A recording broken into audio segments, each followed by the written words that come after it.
Yun, good morning mga kaibigan down under. Another day, another dollar. Ito na naman Ito naman kami. ang mga kuryentisan na lakotsero. Morpet tayo ngayon. Sa forfeit naman kami ngayon. Sabi tayo ng dalawang pan tsaka dalawang PowerPoint. Then Yun. balik tayo sa Maryland. Maryland. Pabuk na naman ulit sa atin Sabado. Makulimlim ngayon. Medyo Ulan. maulan-ulan ang araw, pero ingat tayo para maiwasan yung mag-ground. Correct. Buti na lang sa loob ng trabaho natin ngayon. Okay. So, mahirap lang kapag umuulan. Kapag nag-prepare kami. Lalo kapag bubuhos yung ulan, syempre iningatan din namin yung takot namin mga kasama. Yan, time check natin ngayon is 8:27. Siguro bago mag-9 nandun na tayo. Kasi mga 39 kilometers, 10 kilometers away lang siguro yun. Tapos ano na namin yan, dating customer na. Nakatatlo o apat na. Oo, marami na rin. Kasi nagpa-extension yun eh. Renovation. Oo, nagpa-renovation siya. So, Tapos additional repair sa mga switches and tapos nagpa-set up siya ng dimmer doon sa mga ilaw. oo, kasi yung naglolo ko dati yung mga dimmer niya. Tapos, yun pala, pag nanto namin, di pala dimmable yung mga ilaw. So, minsan, dinidim natin mga kaibigan yung mga ilaw. Hindi pala compatible doon sa dimmer ng switch. Flicker siya. O nakikita nyo, nag-flicker o kaya pagka dim, sobrang dim, pagka lalakasan mo, sobrang lakas naman. Pagka walang in between. Kaya siya nagkakaganon is because tawag Yung dito, materials na ginagamit hindi compatible. yung hindi pala, kailangan din i-check nyo yung valve kung di mabunda yung valve. Si Mark na Okay. asawa ni Trish, Yeah. di ba? Yung mga ilaw niya Oo. pero ang dami niya na rin pinagawa sa atin. Oh. So guys, nandito na kami sa bahay. Ito yung bahay na gagawa namin. Pumasok lang dun si Kuya Hill. Siguro may pag-usap lang saglit para bago mag-start lahat na ikutan na. Hine-heads up lang kung ano yung pwestuhan at saka ano yung gagawin namin doon. Para kung may uurong man kami o may kailangan alisin. Yun. So, time check natin is 8:43. So, balikan ko kayo mamaya. Papakita ko na sa inyo yung gagawin namin. Medyo mas pa rin pakiramdam ko, pero parang ay bago. Pero nakainom na ako ng gamot. Another day, another dollar. Cabs Electrical. Always on the road.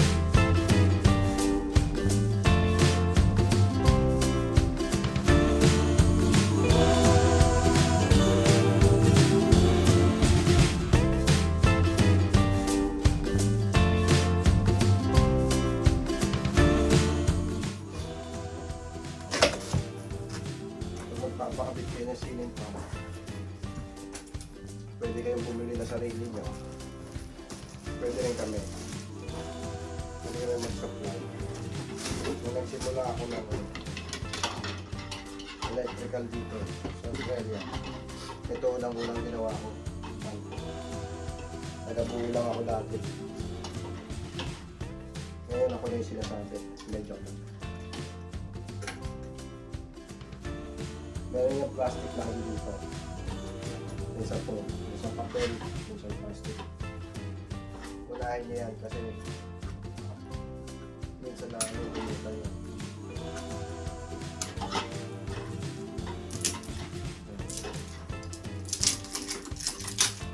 Okay. Nagawa ko usually, babalik ko para patungan. Hindi siya masyado mababa. Ito yung mga bolts. Ito natin.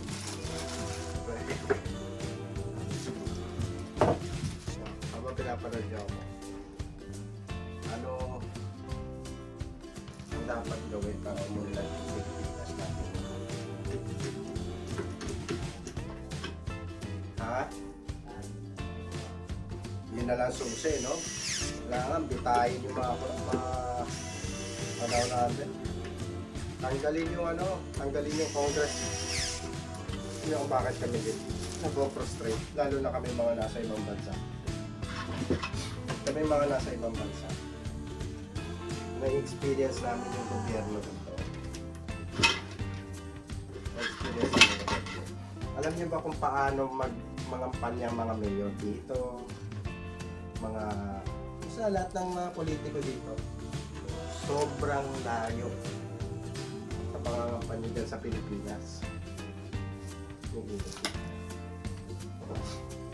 Sa Pilipinas, sa atin, ubus ka muna ng milyon. May pa-artista pa. May mga kung ano na pa dito. Kita mo, nasa gilid lang ng kalsada yung politiko dito. Minsan mag-isa lang, kumakaway lang sa mga dumadaan sa utan. Talaga? Kayang gawin? Parang kaya natin.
Yun guys, nandito na kami sa HQ.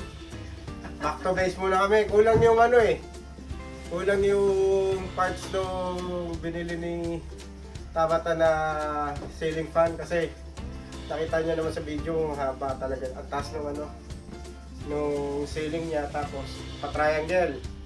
So yung LEC aabutin yung mga beam kailangan naka-extend yung ceiling fan. So babalikan na lang namin yon sa Monday. Mayroon ka bang mga announcement, boys? Gusto magpakabit ng ceiling fan? Ito na yung tamang panahon. Kasi dumadami na eh. Marami tayong stock anytime pag gusto nilang magpakabit. Andyan lang yung mga stock natin, so ready to go. Oo, puro ano na yun, remote Pag control. pwedeng supply and install, pwedeng kayo din ang pwede kayong bumili sa Bunnings, sa Beacon Lightings. Pwede nyo gamitin yung Gabs Electrical para makakuha kayo ng discount at the same time merong warranty ang Yun. materials na bibilhin nyo. Yan. Basta ginamit nyo yung pangalan ng Gabs Electrical at sa amin kayo makakabit. Yun. Kung sa amin kayo magpapakabit, ako yung gagamitin One niya. year warranty. Malalaman namin. 1 year warranty, then may discount kayo dun sa Beacon Lightings. Malaking Gabs tulong na yun. Gabs Electrical. Favorite ang Gabs Electrical dyan sa Beacon Lightings. Hindi pipitsugin yung mga gagamit namin. Doon kami binibili lagi sa Beacon Lightings. Susunod, itutour namin kayo doon kapag nagre-resta kami kasi kaka-restock lang ulit namin eh.